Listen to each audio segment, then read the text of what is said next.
മിശിഹായിൽ ഏറ്റവും പ്രിയപ്പെട്ട ഈപ്പച്ച, എൽസനച്ച, സിസ്റ്റേഴ്സ്, പ്രിയ മാതാപിതാക്കളെ, സഹോദരി സഹോദരന്മാരെ, വലിയ സന്തോഷത്തോടു കൂടിയാണ് ഞാൻ നിങ്ങളുടെ മുമ്പിൽ നിൽക്കുക. അതോടൊപ്പം തന്നെ ഏറെ നന്ദിയോടുകൂടിയാണ് ഞാൻ നിങ്ങളുടെ മുമ്പിൽ നിൽക്കുക. സന്തോഷത്തിൻ്റെയും നന്ദിയുടെയും കാര്യം എന്താണെന്ന് ചോദിച്ചാൽ, മുല്ലപ്പള്ളി ദിവ്യകാരുണ്യ മരിയ ഭവൻ ആരംഭിച്ചത് ഏകദേശം 7 വർഷത്തോളമൊക്കെ ആകുമ്പോൾ നിങ്ങളുടെ എല്ലാവരുടെയും പ്രാർത്ഥനയുടെയും സഹകരണത്തിൻ്റെയും ഫലമായി MCBS സഭയുടെ വലിയൊരു സ്വപ്നമായിരുന്ന മുല്ലപ്പള്ളിയിൽ വിശാലമായൊരു സ്ഥലമൊക്കെ വാങ്ങണമെന്നുള്ള ആഗ്രഹം സഫലമായിട്ടിരിക്കുകയാണ്. അപ്പോൾ ഈ സ്വപ്ന സാക്ഷാത്കാരത്തിന് നിങ്ങളെല്ലാവരും വർഷങ്ങളായി പ്രാർത്ഥിച്ചുകൊണ്ടിരിക്കുകയായിരുന്നു. നിങ്ങളുടെ എല്ലാവരുടെയും വിലയേറിയ സഹായ സഹകരണങ്ങൾ അതിന് ലഭിച്ചിട്ടുണ്ട്. അപ്പോൾ ഒരു സഭയുടെ അധികാരി എന്ന നിലയിൽ നിങ്ങൾക്കെല്ലാവർക്കും ഞാൻ നന്ദിയും അഭിനന്ദനങ്ങളും നേരുകയാണ്. ദൈവിക പദ്ധതിയോട് സഹകരിക്കുകയാണ് അതിലൂടെ നാം ചെയ്യുക. അപ്പോൾ അതുകൊണ്ട് ഈ ദൈവിക പദ്ധതിയോട് ആരെല്ലാം എപ്പോഴെല്ലാം സഹകരിച്ചിട്ടുണ്ടോ അവർക്കെല്ലാം ദൈവത്തിൻ്റെ വലിയ അനുഗ്രഹങ്ങൾ ലഭിക്കുകയും ചെയ്യും. ഇപ്പോൾ ഈ ദിവ്യകാരുണ്യ മരിയ ഭവൻ്റെ ചേർന്നുള്ള ദൈവിക പദ്ധതിയോട് നിങ്ങൾ സഹകരിക്കുന്നു എന്ന നിലയിൽ നിങ്ങളെ ഞാൻ അഭിനന്ദിക്കുകയാണ്, നന്ദി പറയുകയാണ്. ഇവിടെയുള്ള അച്ഛന്മാരുടെ ശുശ്രൂഷകളെ ഞാൻ ഏറെ വിലമതിക്കുന്നു. ഈ അച്ഛൻ ഇവിടെ വന്ന് ശുശ്രൂഷകൾ ആരംഭിച്ചു. അത് നിങ്ങളുടെ സഹകരണത്തോടു കൂടി വളരെ വലിയ വിജയത്തിലേക്ക് മുന്നേറുകയാണ്. അതുകൊണ്ട് ഈ അച്ഛനും നെൽസനച്ഛൻ്റെയും സാന്നിധ്യവും ദൈവത്തോട് ദൈവിക പദ്ധതിയോട് സഹകരിച്ചുള്ള ശുശ്രൂഷയും ഏറെ വിലമതിക്കുന്നു. ആ രീതിയിൽ ഇവിടുത്തെ ഈ പ്രാർത്ഥന ശുശ്രൂഷയിൽ പങ്കെടുക്കുന്ന എല്ലാവരുടെയും പേരിൽ ഈ അച്ഛനെയും നെൽസനച്ഛനെയും ഞാൻ ആത്മാർത്ഥമായിട്ട് അഭിനന്ദിക്കുന്നു, അവർക്ക് നന്ദി പറയുന്നു. ദൈവം അവർക്ക് ഇനിയും ധാരാളമായിട്ടുള്ള അനുഗ്രഹങ്ങൾ പ്രദാനം ചെയ്യട്ടെ എന്ന് പ്രാർത്ഥിക്കുകയാണ്. ഇവിടെ ഈ ആശ്രമത്തോട് ചേർന്ന് സഹകരിക്കുന്ന പുന്നപ്പേരി സിസ്റ്റേഴ്സ് ഉണ്ട്. അവരെയും ഞാൻ ഈ അവസരത്തിലേറെ അഭിമാനത്തോടെ നന്ദിയോടും കൂടി അനുസ്മരിക്കുകയാണ്. അവരുടെ ശുശ്രൂഷ, ആരാധന, പ്രാർത്ഥന ഏറെ MCBS സഭ വിലമതിക്കുന്നു. നിങ്ങൾക്കും അവരെ ഇഷ്ടമാണല്ലോ. അപ്പോൾ അവരെ കർത്താവിൻ്റെ തിരുമുമ്പിൽ സമർപ്പിച്ച് പ്രാർത്ഥിക്കുകയാണ്. അവരെയും അവരുടെ സഭയെയും ദൈവം ദിവ്യകാരുണ്യ ഈശോ സമൃദ്ധമായിട്ട് അനുഗ്രഹിക്കട്ടെ എന്ന് പ്രാർത്ഥിക്കുകയാണ്. MCBS സഭയ്ക്ക് നിങ്ങൾക്ക് ഒരുപക്ഷെ അറിയാവുന്നതുപോലെ പല മിഷനുകളുമുണ്ട്. ഈ അച്ഛനും ഞാനും കൂടിയാണ് 23 വർഷങ്ങൾക്ക് മുൻപ് മഹാരാഷ്ട്ര മിഷൻ ആരംഭിച്ചത്. അതിനെക്കുറിച്ചൊക്കെ ഈ അച്ഛൻ നിങ്ങളോട് പറഞ്ഞു കാണും. മഹാരാഷ്ട്രയിലുള്ള സത്താറ സോളാപൂർ മിഷൻ. അതിനു മുൻപ് ആരംഭിച്ച ഒരു മിഷനാണ് കർണാടക മിഷൻ. അതാണിപ്പോൾ ഭദ്രാവതി രൂപതയായിട്ട് മാറിയതും. ഭദ്രാവതി രൂപത അധ്യക്ഷൻ അഭിമന്യ ജോസഫ് അരുമിച്ചാടത്ത് പിതാവ് ഇവിടെ വന്ന് നിങ്ങളോട് സംസാരിച്ചിട്ടൊക്കെയുണ്ട്. അതാണ് MCBSന്റെ ആദ്യത്തെ മിഷൻ. രണ്ടാമത്തെ മിഷനാണ് രാജസ്ഥാൻ മിഷൻ, രാജസ്ഥാനിലെ അജ്മീർ രൂപതയിലുള്ള മിഷൻ. അപ്പോൾ ആ രാജസ്ഥാൻ മിഷന്റെ ജൂബിലി വർഷമാണ്. ഈ കഴിഞ്ഞ ഫെബ്രുവരി മാസത്തിൽ ജൂബിലി ആഘോഷിക്കുവാനായി ഞങ്ങൾ രാജസ്ഥാനിലെ മൗണ്ട് അബു റോഡ് എന്നൊക്കെ പറയുന്ന സ്ഥലത്ത് പോവുകയായിരുന്നു. അപ്പോൾ അവിടെ നമുക്ക് ഒരു സ്കൂളാണ്, സെന്റ് ആൻസലം സീനിയർ സെക്കൻഡറി സ്കൂളിൻ്റെയും ജൂബിലിയാണ്. അതോടൊപ്പം തന്നെ രാജസ്ഥാനിലുള്ള MCBS സഭയുടെ മിഷന്റെയും ജൂബിലിയാണ്. അപ്പോൾ ഈ സ്കൂളിൽ വെച്ചാണ് ആഘോഷിക്കുന്നത്. അപ്പോൾ ആ ആഘോഷത്തിൽ ചെന്ന് കഴിഞ്ഞപ്പോൾ അവിടെ വലിയ സ്കൂളൊക്കെയാണ്. അപ്പോൾ ഈ ആഘോഷത്തിന്റെ ഡെക്കറേഷൻസ് മുഴുവൻ, അലങ്കാരങ്ങൾ മുഴുവൻ ബ്ലാക്ക് ആൻഡ് വൈറ്റ് കളറിലാണ്. കൂടുതൽ കറുത്ത തുണി കൊണ്ടാണ് അവിടുത്തെ അലങ്കാരങ്ങളെല്ലാം നടത്തിയിരിക്കുക. ഈ കറുത്ത ബ്ലാക്ക് കളറിനോട് ചേർന്ന് ഇടയ്ക്കിടയ്ക്കൊക്കെ വൈറ്റ് കളറിലുള്ള ചില അലങ്കാരങ്ങളുമുണ്ട്. അപ്പൊ ഞാൻ അവിടെ ഈ ജൂബിലിക്ക് ചെന്ന് കഴിഞ്ഞപ്പോൾ ഞാൻ ഓർത്തു, ഇതെന്താണ് ഈ അച്ഛൻ, നമ്മുടെ അച്ഛനാണ് Chiramel, Simon Chiramel mission superior, എന്താണ് ഈ അച്ഛൻ ഇങ്ങനെ ഈ കറുപ്പ് ജൂബിലിക്ക് കൂടുതൽ വെച്ചിരിക്കുന്നത്? ഇതിന്റെ അർത്ഥം എന്താണ്, എന്തായിരിക്കും അതൊക്കെ ഇങ്ങനെ ആലോചിച്ച് എനിക്ക് അത്ര ഇഷ്ടപ്പെട്ടില്ല. അങ്ങനെ ഈ ജസ്റ്റിസ് കുര്യൻ ജോസഫൊക്കെയാണ് പ്രധാന മുഖ്യ പ്രഭാഷണത്തിനൊക്കെ വരുന്നത്. അങ്ങനെ അതൊക്കെ കേട്ടുകൊണ്ടിരിക്കുമ്പോൾ എനിക്ക് എൻ്റെ മനസ്സിൽ ഈ കറുപ്പും വെളുപ്പിന്റെയും അർത്ഥം ഇങ്ങനെ മനസ്സിലിങ്ങനെ തെളിഞ്ഞു വരികയായിരുന്നു. അപ്പോൾ അത് കറുപ്പെന്ന് പറയുന്നത് അന്ധകാരത്തെ പ്രതിനിധാനം ചെയ്യുകയാണ്. ലോകം മുഴുവൻ അന്ധകാരമാണ്. ഈ അന്ധകാരപൂർണമായ ലോകത്തിലേക്ക് മിഷണറിമാര് അല്ലെങ്കിൽ സ്കൂളിലെ അധ്യാപകര് എന്താണ് ചെയ്യേണ്ടത്? ഈ അന്ധകാരപൂർണമായ ലോകത്തിൽ അച്ഛന്മാര്, വൈദികര്, സമർപ്പിതര്, മിഷണറിമാരൊക്കെ ചെയ്യേണ്ടത് വെളിച്ചമായി കടന്നു വരികയാണ്. അധ്യാപകരുടെയും ധർമ്മം അതാണ്. ഈ ജനത്തിന് വെളിച്ചം നൽകുക. അതാണ് വൈറ്റിന്റെ പ്രത്യേകത. അപ്പോൾ നാം ജീവിക്കുന്ന ഈ ലോകത്തില് ഒത്തിരി അന്ധകാരത്തിന്റെ ശക്തികൾ, പ്രവൃത്തികൾ വർദ്ധിച്ചു വരികയാണ്. അതിനെയാണ് നമ്മുടെ കത്തോലിക്ക ദൈവശാസ്ത്രത്തിൽ ഈ ഡെത്ത് കൾച്ചർ അല്ലെങ്കിൽ മരണ സംസ്കാരം എന്ന് വിശേഷിപ്പിക്കുന്നത്.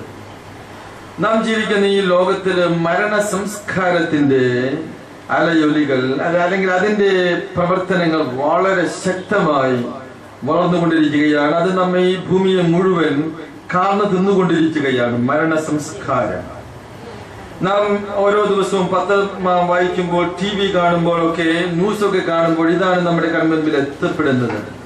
മരണ സംസ്കാരത്തിന്റെ അലയൊലികൾ.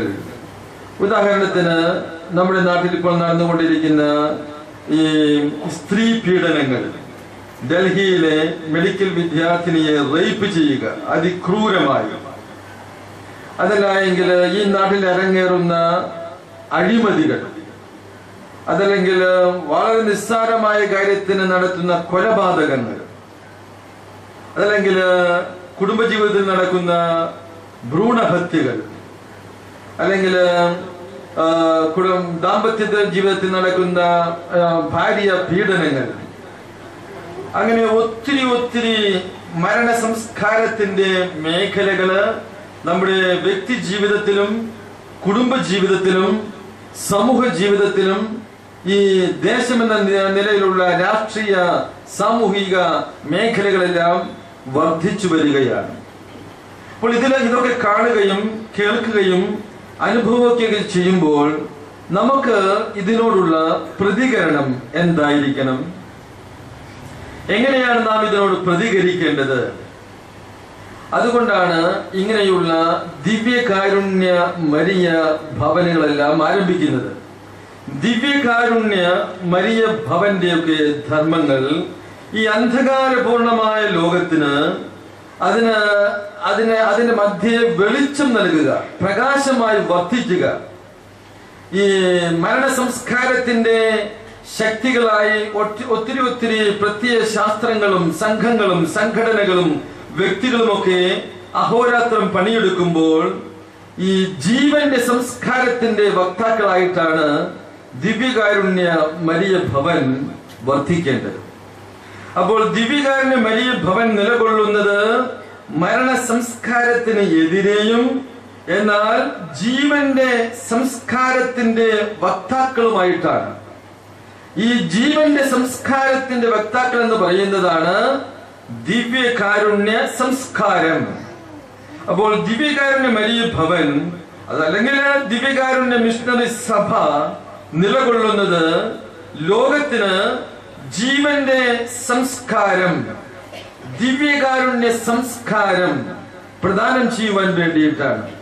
ആ ദിവ്യകാരുണ്യ സംസ്കാരം പ്രദാനം ചെയ്യേണ്ടുന്ന ദിവ്യകാരുണ്യ മിഷണറി സഭയുടെ വലിയ ഒരു പ്രവർത്തന കേന്ദ്രമാണ് ദിവ്യകാരുണ്യ മരിയ ഭവൻ.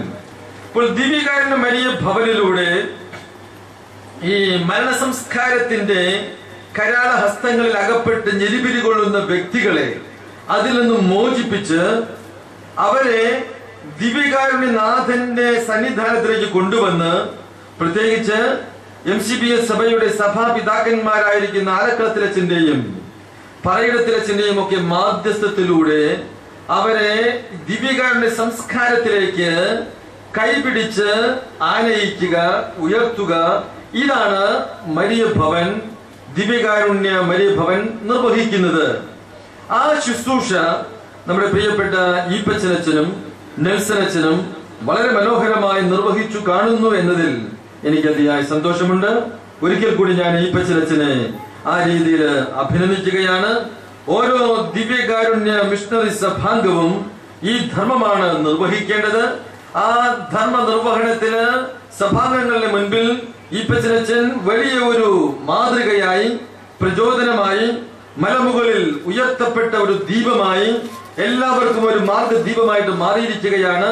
അങ്ങനെയാണ് നമ്മൾ ഓരോരുത്തരുമായി മാറേണ്ടത് എന്നുകൂടി ഞാൻ സൂചിപ്പിക്കുകയാണ്. ഓരോ ക്രൈസ്തവനും ഓരോ യേശു ശിഷ്യനും പ്രത്യേകിച്ച് ഇങ്ങനെയുള്ള ദിവ്യകാരുണ്യ മരിയ ഭവനിലൊക്കെ തുടർച്ചയായിട്ട് വർഷങ്ങളായിട്ട് വന്നുകൊണ്ടിരിക്കുന്നവര് ഈ ജീവന്റെ സംസ്കാരത്തിന്റെ വക്താക്കളായി മാറുകയാണ് വേണ്ടത്. ഇവിടെ വന്ന് ദിവ്യകാരുണ്യ നാഥനെ കാണുകയും ആരാധിക്കുകയും ആ വിശുദ്ധ കുർബാന ആഘോഷിക്കുകയും വിശുദ്ധ കുർബാന ഉൾക്കൊള്ളുകയും ആ ദിവ്യകാരുണ്യ നാഥനുമായിട്ടുള്ള ഐക്യത്തിൽ ആയിത്തീരുകയും ചേർന്നുകൊണ്ട് ഈ ജീവന്റെ സംസ്കാരം ഉൾക്കൊണ്ടുകൊണ്ട് കുടുംബത്തിൽ ചെന്ന് ഈ ജീവന്റെ സംസ്കാരം അവരുമായി പങ്കുവെച്ച് അവരെയും ജീവന്റെ സംസ്കാരത്തിലേക്ക് ഉൾച്ചേർത്തുകൊണ്ട് ഈ ജീവന്റെ സംസ്കാരത്തിന്റെ വക്താക്കളായാണ് നാം ഓരോരുത്തരും മാറേണ്ടത്. ഇപ്പോൾ ഈ ദിവ്യകാരുണ്യ മരിയ ഭവനിൽ വർഷങ്ങളായിട്ട് വന്നുകൊണ്ടിരിക്കുന്ന, തുടർച്ചയായിട്ട് ഇതിൽ സംബന്ധിച്ചുകൊണ്ടിരിക്കുന്നവര് ഒന്ന് കൈപൊക്കാമോ? കഴിഞ്ഞ 6 വർഷങ്ങളായിട്ട് ഇവിടെ വരുന്നവരെന്ന് കൈപൊക്കിയേ. കഴിഞ്ഞ 5 വർഷമായിട്ട് വരുന്നവരെന്ന് കൈപൊക്കിയേ. അല്ലെങ്കിൽ 3 വർഷം, 2 വർഷം. അപ്പോൾ നമ്മൾ എങ്ങനെ ഈ ദിവ്യകാരുണ്യ മരിയ ഭവനിലെ ശുശ്രൂഷകളിൽ പങ്കെടുത്ത് നമ്മിൽ വ്യക്തിപരമായി, കുടുംബപരമായി എന്തെങ്കിലുമൊക്കെ മാറ്റങ്ങൾ സംഭവിക്കുന്നത് നിങ്ങൾക്ക് അനുഭവപ്പെടുന്നുണ്ടോ? ഞാൻ എൻ്റെ തഴക്ക ദോഷങ്ങളിൽ നിന്ന്, അല്ലെങ്കിൽ മരണ സംസ്കാരത്തിന്റെ ചെയ്തികളിൽ നിന്ന്, മദ്യപാനത്തിൽ നിന്ന്, മധുരോത്സവത്തിൽ നിന്ന്, അതല്ലെങ്കിൽ അങ്ങനെയുള്ള ദുർമാർഗങ്ങളിൽ നിന്നൊക്കെ വിട്ടുമാറി ജീവന്റെ സംസ്കാരത്തിലേക്ക്, ശുശ്രൂഷയിലേക്ക്, ആരാധനയിലേക്ക്, സ്തുതിപ്പുകളിലേക്ക്, സമർപ്പണത്തിലേക്കൊക്കെ കടന്നു വരുവാൻ നമുക്ക് സാധിക്കുന്നുണ്ടോ? അങ്ങനെ ഈ പഴയ ജീവിത രീതികളിൽ നിന്ന്, പഴയ നിയമ ധാർമ്മികതയിൽ നിന്ന് ദൈവരാജ്യത്തിന്റെ ധാർമ്മികതയിലേക്ക്, പുതിയ നിയമ ധാർമ്മികതയിലേക്ക്, ആധ്യാത്മികതയിലേക്ക് കടന്നു വരുന്നു എന്ന് വിശ്വസിക്കുന്നവർ, അനുഭവിക്കുന്നവർ ഒന്ന് കൈപൊക്കാമോ? അങ്ങനെയാണെങ്കിൽ ഒത്തിരി സന്തോഷം, എല്ലാവർക്കും അഭിനന്ദനങ്ങൾ. അങ്ങനെ വരുമ്പോൾ ദിവ്യകാരുണ്യ മരിയ ഭവൻ അത് അതിന്റെ ധർമ്മം അക്ഷരാർത്ഥത്തിൽ നിർവഹിച്ചു കൊണ്ടിരിക്കുകയാണ്. ഈ ലോകത്തെ മരണ സംസ്കാരത്തിന്റെ കരാള ഹസ്തങ്ങളിൽ നിന്നും വിമോചിപ്പിച്ച് ജീവന്റെ ആ ഒരു സംസ്കാരത്തിലേക്ക്, ആധ്യാത്മികതയിലേക്ക് നയിക്കുക, ആ ധർമ്മം ഈ മരിയ ഭവൻ നന്നായിട്ട് നിർവഹിക്കുന്നു. ഇനിയും അനേകായിരങ്ങൾ ഈ ആശ്രമത്തിലേക്ക് കടന്നു വന്ന് ദിവ്യകാരുണ്യനാഥന്റെ ശൈലിയിലേക്ക്, ജീവിത ശൈലിയിലേക്ക്, ആധ്യാത്മികതയിലേക്ക്, ധാർമ്മികതയിലേക്ക് മുന്നേറുവാനായിട്ട് ഇടവരട്ടെ എന്ന് നമുക്ക് പ്രാർത്ഥിക്കാം. അപ്പോൾ ഇന്ന് ഞാൻ സംസാരിക്കുവാൻ ആഗ്രഹിക്കുന്നത് ഈ ജീവന്റെ സംസ്കാരത്തെ കുറിച്ചാണ്. ജീവന്റെ സംസ്കാരത്തെ കുറിച്ച് നമ്മുടെ വിശുദ്ധ ഗ്രന്ഥത്തിൽ യോഹന്നാന്റെ സുവിശേഷം 10-ാം അധ്യായം 10-ാം വാക്യത്തിൽ പറയുക, ഞാൻ വന്നിരിക്കുന്നത് നിങ്ങൾക്ക് ജീവൻ ഉണ്ടാകാനും അത് സമൃദ്ധമായിട്ടുണ്ടാകുവാനുമാണ് എന്നാണ്. ജീവൻ നൽകുവാനും അത് സമൃദ്ധമായി നൽകുവാനും ഞാൻ വന്നിരിക്കുന്നു. ഈ വിശുദ്ധ കുർബാനയിൽ അപ്പത്തിന്റെ രൂപത്തിൽ അത് ജീവന്റെ അപ്പമാണ്. ജീവന്റെ അപ്പം ഞാനാണ്. എന്റെ ശരീരം ഭക്ഷിക്കുകയും എന്റെ രക്തം പാനം ചെയ്യുകയും ചെയ്യുന്നവൻ നിത്യം ജീവിക്കും. നമ്മൾ കുടുംബ ജീവിതത്തില് കുഞ്ഞുങ്ങൾക്ക് ജീവൻ നൽകുന്നവരാണ്. അത് ശാരീരിക ജീവനാണ്. എന്നാൽ വിശുദ്ധ കുർബാന, ദിവ്യകാരുണ്യ ഈശോ എന്താണ് പറയുന്നത്? എന്റെ ശരീരം ഭക്ഷിക്കുകയും എന്റെ രക്തം പാനം ചെയ്യുകയും ചെയ്യുന്നവൻ നിത്യം ജീവിക്കും. അപ്പോൾ ഈ ദിവ്യകാരുണ്യ മരിയ ഭവനിലൂടെ വന്ന് ഇതിന്റെ ശുശ്രൂഷകളിൽ പങ്കെടുത്ത് കഴിയുമ്പോൾ നമ്മൾക്ക് ശാരീരികമായ ജീവൻ ലഭിക്കുക എന്നതിനേക്കാൾ ഉപരിയായിട്ട് നിത്യജീവനാണ് നമുക്ക് ലഭിക്കേണ്ടത്. നിത്യജീവന്റെ അച്ചാരമാണ്, അതിനുള്ള ഒരു അടിസ്ഥാനമാണ്, അതിനുള്ള ഒരു മാർഗമാണ്, അതിനുള്ളൊരു വഴിത്താരയാണ് ഈ ദിവ്യകാരുണ്യ മരിയ ഭവനിലുള്ള ശുശ്രൂഷകൾ. ഇതിലൂടെ പങ്കെടുത്ത് നമ്മൾ നിത്യജീവനിലേക്ക് പ്രവേശിക്കണം, അതിന് സാധിക്കണം. അപ്പോൾ നിത്യജീവനിലേക്കുള്ള ഒരു വഴിത്താരയാണ് ദിവ്യകാരുണ്യ ഈശോ. അത് ആ ദിവ്യകാരുണ്യ ഈശോയുടെ സിദ്ധാന്തങ്ങൾ, പഠനങ്ങൾ, ശൈലികൾ, ആധ്യാത്മികത ജീവിക്കുന്ന, അനുവർത്തിക്കുന്ന ദിവ്യകാരുണ്യ മരിയ ഭവൻ. യോഹന്നാന്റെ സുവിശേഷം 3-ാം അധ്യായം 16-ാം വാക്യത്തിൽ അതിമനോഹരമായിട്ടുള്ള മറ്റൊരു സന്ദേശമുണ്ട്. യോഹന്നാന്റെ സുവിശേഷം 3-ാം അധ്യായം 16-ാം വാക്യം നമുക്കറിയാം. ഞാൻ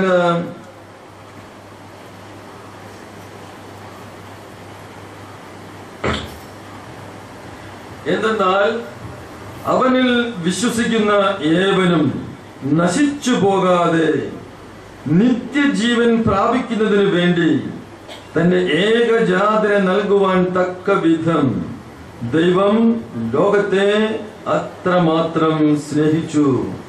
എന്തെന്നാൽ അവനിൽ വിശ്വസിക്കുന്ന ഏവനും നശിച്ചു പോകാതെ നിത്യജീവൻ പ്രാപിക്കുന്നതിന് വേണ്ടി തന്റെ ഏകജാതനെ നൽകുവാൻ തക്ക വിധം ദൈവം ലോകത്തെ അത്രമാത്രം സ്നേഹിച്ചു.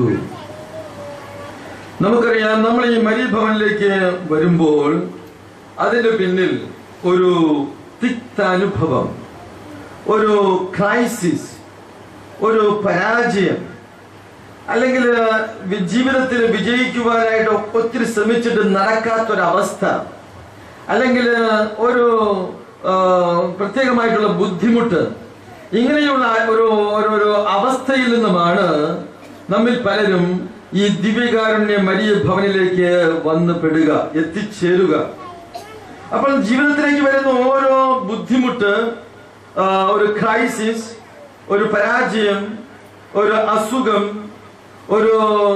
ഒരു പ്രത്യേകമായിട്ടുള്ള വേദനിപ്പിക്കുന്ന അവസ്ഥ, അതിലൂടെ ദൈവം നമ്മെ നിത്യശിക്ഷയിലേക്ക് തള്ളിവിടുന്നതിന് പകരം നിത്യജീവനിലേക്ക് നമ്മെ വഴി നടത്തുകയാണെന്നും, ഇവിടെ വന്നു കഴിയുമ്പോൾ നമ്മൾ അതിന്റെ ആന്തരിക അർത്ഥങ്ങൾ, രഹസ്യങ്ങൾ മനസ്സിലാക്കുകയും ഈ ഒരു അനുഭവമാണല്ലോ എന്നെ ദിവ്യകാരുണ്യനാഥന്റെ അടുക്കലേക്ക് ആനയിപ്പിക്കുവാനായിട്ട് ഇടവരുത്തിയെന്ന് തിരിച്ചറിയുകയും ആ ദിവ്യകാരുണ്യനാഥനും നമ്മെ തന്നെ സമർപ്പിക്കുകയും ആ നാഥനിൽ നമ്മൾ ആശ്രയിക്കുകയും ചെയ്യുമ്പോൾ നമ്മുടെ ജീവിതം നിത്യജീവനിലേക്ക് മുന്നേറുകയാണ്. അപ്പോൾ ഇവിടെയാണ് ഈ ദിവ്യകാരുണ്യനാഥൻ നമ്മെ ഇവിടെ നമുക്ക് വേണ്ടി കാത്തിരിക്കുന്നത്. നമ്മെ ശിക്ഷിക്കുവാനല്ല, നമ്മെ രക്ഷിക്കുവാൻ വേണ്ടി, നിത്യജീവൻ പ്രദാനം ചെയ്യുവാൻ വേണ്ടിയിട്ടാണ് ദിവ്യകാരുണ്യനാഥൻ ഇവിടെ അപ്പത്തിന്റെ രൂപത്തിൽ ഈ വിശുദ്ധ സക്രാരിയിൽ നമുക്ക് വേണ്ടി കാത്തിരിക്കുന്നത്. അപ്പോൾ ആ ദിവ്യകാരുണ്യനാഥനെ നമുക്ക് ഒന്നു ചേർന്ന് ഒരിക്കൽ കൂടി നമുക്ക് ആരാധിക്കാം. കാരണം ദിവ്യകാരുണ്യനാഥൻ എന്താണ് പറയുന്നത്? അവനിൽ വിശ്വസിക്കുന്ന ഏവനും നശിച്ചു പോകാതെ നിത്യജീവൻ പ്രാപിക്കുന്നതിന് വേണ്ടി തന്റെ ഏകജാതനെ നൽകുവാൻ തക്ക വിധം ദൈവം ലോകത്തെ അത്രമാത്രം സ്നേഹിച്ചു. ഇവിടെ നമ്മോടുള്ള സ്നേഹത്തെ പ്രതി ഈശോ തന്നെ തന്നെ മറച്ച് തന്റെ ശാരീരികവും തന്റെ മാനുഷികവും ദൈവികവുമായിട്ടുള്ളതെല്ലാം മറച്ച് കേവലം നിസ്സാരമായ ഒരു അപ്പത്തിൽ തന്നെ സംഗ്രഹിച്ച് ഒതുക്കി ശൂന്യമാക്കി നമ്മെ സ്നേഹം പ്രകടിപ്പിക്കുകയാണ്. ആ ദിവ്യകാരുണ്യ ഈശോയെ നമുക്ക് ഒന്നു ചേർന്ന് സ്തുതിച്ച് ആരാധിക്കാം. ഒരു ഗാനം ആലപിച്ചുകൊണ്ടാകാം, സ്തുതിയുടെയും ആരാധനയുടെയും കീർത്തനം ആലപിച്ചുകൊണ്ട് നമുക്ക് വേണ്ടി നമ്മെ രക്ഷിക്കുവാൻ, നമുക്ക് നിത്യജീവൻ നൽകുവാൻ വേണ്ടി അപ്പത്തിന്റെ രൂപത്തിൽ നമ്മുടെ മുമ്പിൽ സന്നിഹിതനായിരിക്കുന്ന ആ ദിവ്യകാരുണ്യനാഥനെ നമുക്ക് ഒന്നു ചേർന്ന് എഴുന്നേറ്റ് നിന്ന് സ്തുതിച്ച് കീർത്തനങ്ങൾ ആലപിച്ച് ആരാധിക്കാം. Hallelujah. Hallelujah. Hallelujah. Hallelujah. Hallelujah. Hallelujah. Hallelujah. Hallelujah. Hallelujah. Hallelujah. Hallelujah. Hallelujah. Hallelujah. Hallelujah. Praise the Lord. Hallelujah. Hallelujah, hallelujah, hallelujah, hallelujah, hallelujah, hallelujah, hallelujah.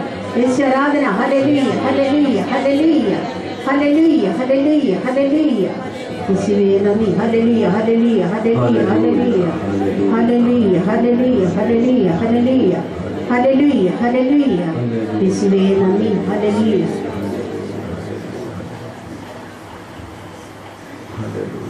It's your name. Hallelujah, hallelujah, hallelujah, hallelujah, hallelujah, hallelujah, hallelujah, hallelujah, hallelujah, hallelujah, hallelujah, hallelujah, hallelujah, hallelujah, hallelujah, hallelujah. Hallelujah, hallelujah, hallelujah, hallelujah, hallelujah.